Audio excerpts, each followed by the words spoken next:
¿Qué es lo que acecha en los rincones más oscuros del mundo? Desde las heladas montañas de América del Norte hasta las más remotas aldeas de Filipinas, pasando por las carreteras desoladas de Inglaterra, existen criaturas que desafían toda lógica y alimentan nuestros peores temores. El Wendigo, el Aswang y el Blackshot son tres seres que están envueltos en misterios, cuyas leyendas han aterrorizado generaciones enteras.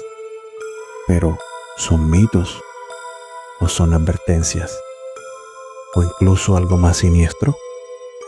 Acompáñame en este episodio, donde exploraremos los orígenes, los encuentros y las aterradoras historias detrás de estas criaturas. Pero cuidado, porque una vez escuches sus nombres, podrían comenzar a buscarte. Empecemos.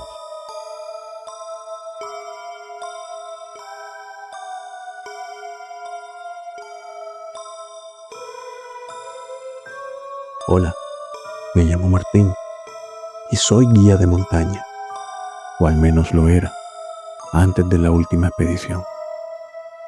Nunca creí en las historias de monstruos ni maldiciones, pero todo cambió aquella noche, cuando escuché mi propia voz llamándome desde las sombras. El invierno había azotado con dureza, más de lo habitual, al año anterior. Las montañas de Quebec parecían una trampa blanca, un laberinto de nieve. Nuestro grupo de 5 personas avanzaban entre pinos cubiertos de escarcha, confiando en mi experiencia para guiarlos. La tormenta se desató sin aviso. Un manto gris cubrió el cielo y la nieve comenzó a caer tan densamente que apenas podíamos ver nuestras manos. Sabía que debíamos encontrar refugio rápidamente o el frío nos consumiría. De pronto apareció una cabaña como un espejismo entre los árboles, una construcción de madera desgastada, con ventanas agrietadas y madera podrida. Pero era nuestra única opción. El interior olía a humedad y abandono, y habían rastros de una vida que alguna vez existió. Una estufa oxidada y un par de sillas despotrilladas y algunos mapas antiguos que se descarchaban en las paredes. La primera noche, mientras la tormenta aullaba afuera, algo comenzó a cambiar. Al principio, fueron sonidos suaves, casi imperceptibles. Un susurro que parecía mi propia voz, pero distorsionada. «Martín», decía, pero no era yo quien hablaba. Laura, una de las excursionistas, fue la primera en notarlo. «¿Escuchaste eso?», me preguntó, con ojos que brillaban con un miedo que no quería reconocer. El eco seguía, ahora más cerca y más nítido, mi nombre repetido como un canto macabro. La segunda noche, Carlos desapareció. Lo vi seguir un rastro de huellas extrañas en la nieve, huellas enormes que no correspondían a ningún animal conocido. Cuando lo buscamos, solo encontramos su chaqueta destrozada y manchas de sangre que se perdían entre los árboles blancos. La paranoia comenzó a carcomernos, más rápido que el hambre. Las provisiones disminuían y con ellas nuestra cordura. El eco seguía, ahora imitando no solo mi voz, sino la de cada uno de nosotros, incluso voces de seres queridos, susurros que nos llamaban desde la oscuridad, tentándonos abandonar el refugio. Fue entonces cuando lo vi. El Wendigo no era ninguna criatura, era una pesadilla hecha carne, alto como los pinos, con una anatomía que desafiaba toda lógica, extremidades demasiado largas, su piel estirada como un pergamino sobre huesos que parecían querer escapar de su propio cuerpo, y sus ojos eran 2 pozos negros sin fondo que me miraban con un hambre ancestral. No era un depredador común, era el hambre personificada, el espíritu del invierno que se alimentaba no solo de carne, sino de miedo. Cada paso que daba hacía crujir la nieve. Cada respiración era un lamento que atravesaba mi alma. El enfrentamiento final fue una danza macabra entre la supervivencia y el horror. Vi cómo mis compañeros caían uno a uno, consumidos no solo por la criatura, sino por el miedo que éste representaba. El Wendigo no solo cazaba, también manipulaba. Jugaba con nosotros como un gato con un ratón, prolongando nuestra agonía. Afortunadamente pude escapar, pero no ileso. Las cicatrices que me dejó no solo fueron físicas. Cada eco en la montaña, cada sombra entre los árboles, me devuelve aquella noche. Los doctores dicen que son alucinaciones, producto del trauma, pero yo sé que es la verdad. El Wendigo sigue ahí, esperando, y cada invierno, cuando la nieve cubre los bosques, sé que él está más cerca de lo que cualquiera puede imaginar.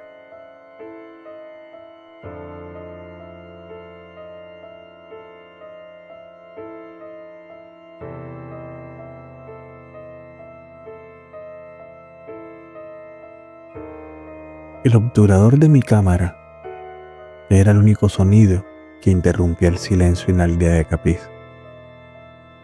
Me llamo David Reyes y soy fotógrafo freelance, especializado en documentar criaturas míticas y especies extrañas.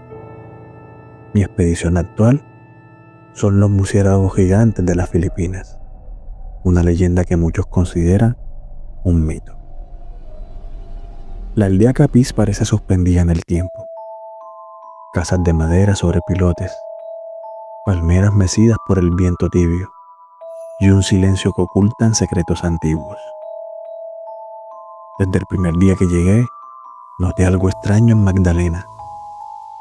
Es una mujer de 35 años, delgada y de movimientos muy ágiles, cuyos ojos nunca se apartan de mí. Por las noches, mientras revisaba mis fotografías, escuchaba historias susurradas, desapariciones inexplicables, personas que salían de su casa y que nunca regresaban. Los ancianos hablaban con un temor que iba más allá de un simple miedo. Era un respeto ancestral a algo que no se nombra abiertamente. Magdalena me visitaba cada atardecer. Traía frutas locales. Me ofrecía té. Sus manos eran largas y delicadas y siempre rozaban sutilmente mi equipo fotográfico.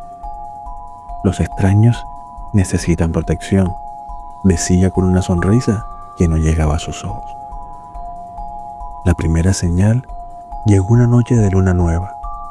Faltaba un joven del pueblo. No era la primera desaparición, pero algo en el ambiente era diferente. Las mujeres susurraban, los hombres miraban hacia el bosque con una mezcla de miedo y de resignación. Fue entonces cuando comencé a investigar. Las leyendas de la Swan no eran simples cuentos. Hablaban de una criatura que de día parecía una persona normal, pero por las noches se transforman en seres capaces de separar su torso para cazar, con una lengua tan larga como la trompa de un elefante para succionar sus órganos vitales. Magdalena comenzó a mostrar señales. Sus movimientos eran cada vez más extraños. A veces la veía en un lugar y al parpadear había desaparecido. Su piel, que antes era perfecta, comenzaba a mostrar sutiles cambios, una textura casi escamosa que brillaba bajo la luz de la luna. Mi colección de fotografías de murciélagos quedó olvidada. Ahora mi lente capturaba algo mucho más oscuro, los rastros de la transformación, sombras que no correspondían a cuerpos humanos, siluetas que se estiraban más allá de lo natural. Una noche, mientras documentaba mis hallazgos, escuché un sonido que heló mi sangre, un crujido de huesos, un arrastre de algo que no era ni humano ni animal. Cuando miré, Magdalena estaba allí, pero ya no era Magdalena. Su cuerpo se había partido por la mitad. Su torso flotaba, sostenido por una lengua grotesca que se movía como un tentáculo. Sus ojos ahora eran completamente negros y me miraba con un hambre ancestral.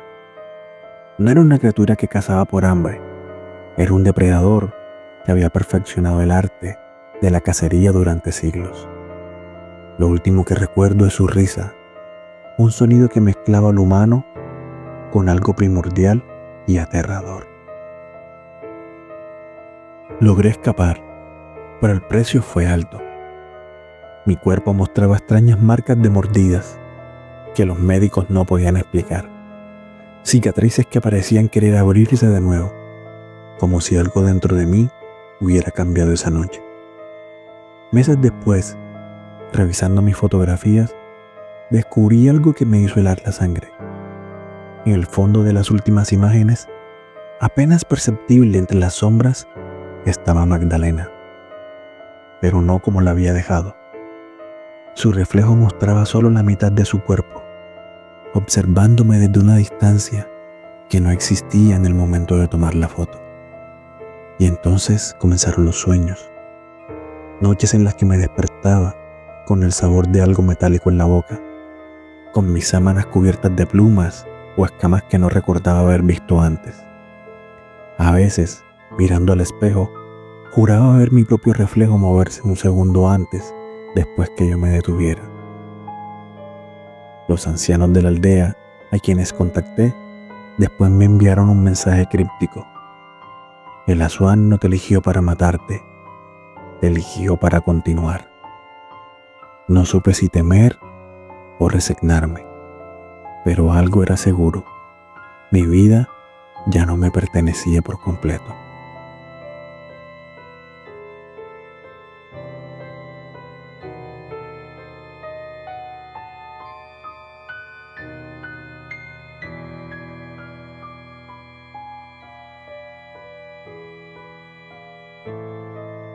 Mi nombre es Thomas, y esta es la historia que juré nunca contar. Desde aquella noche, en los páramos de Norfolk, algo me sigue, algo que ha dejado cicatrices en mi mente y en mi alma. Soy arqueólogo, especializado en el folclore británico, y durante años he estudiado las antiguas leyendas de las Islas Británicas, con gran escepticismo. Sin embargo, estoy convencido de que los mitos eran solo cuentos diseñados para infundir miedo. Entre todos, el de Black Shock era uno de los más intrigantes. Un perro espectral gigante, un presagio de la muerte, cuya aparición marcaba el final de quien lo veía, y para mí no era más que una superstición medieval. Todo cambió en octubre de 2022, durante una expedición para documentar los caminos antiguos y cruces olvidados en Norfolk. Aquella noche, los senderos se alargaban como laberintos bajo el cielo gris.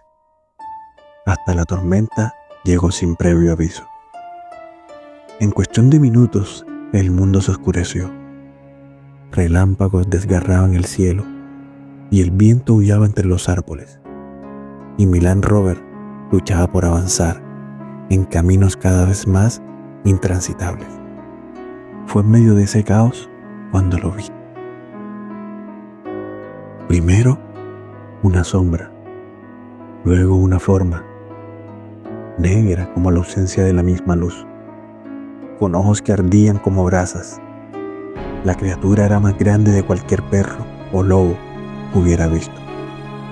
Sus movimientos eran demasiado fluidos, demasiado rápidos, como si no pertenecieran a este mundo. Intenté convencerme de que estaba viendo cosas, un truco de la tormenta, pero no. Corría paralelo a mi coche, sin esfuerzo, manteniendo su velocidad, incluso cuando aceleré. Cuando miré de nuevo, estaba frente a mí, inmóvil, bloqueando el camino.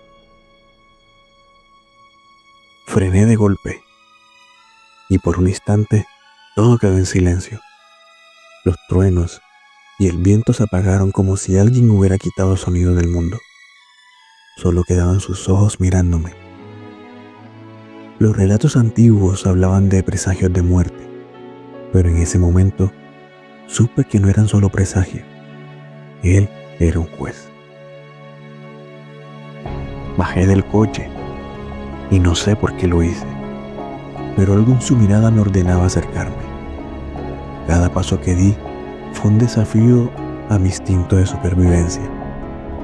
El frío me envolvía, un frío que no venía de la tormenta, sino desde dentro, como si mi sangre se congelara con cada latido. Cuando estuve frente a él, sentí algo inexplicable. No tenía miedo, sino resignación. Era como si toda mi vida hubiera conducido a este momento. La criatura inclinó su cabeza y su mirada se suavizó. Entonces comprendí que no me estaba condenando, me estaba advirtiendo. No puedo explicar cómo lo supe, pero comprendí su mensaje. Algo venía, algo que cambiaría mi vida para siempre. Y esa criatura no era mi enemigo, sino un heraldo de lo inevitable. En un parpadeo desapareció. No hubo rastro de él, salvo el eco de un aullido que resonó entre los páramos, un sonido que todavía escucho en mis sueños. Regresé a casa esa noche, pero nada volvió a ser igual. Desde entonces he sentido que algo me observa, algo se aproxima lentamente. El Black Shock no marcó mi final aquella noche, pero marcó el inicio de un destino que aún no comprendo. Y ahora, cada vez que escucho un aullido en la distancia, sé que el tiempo se está acabando.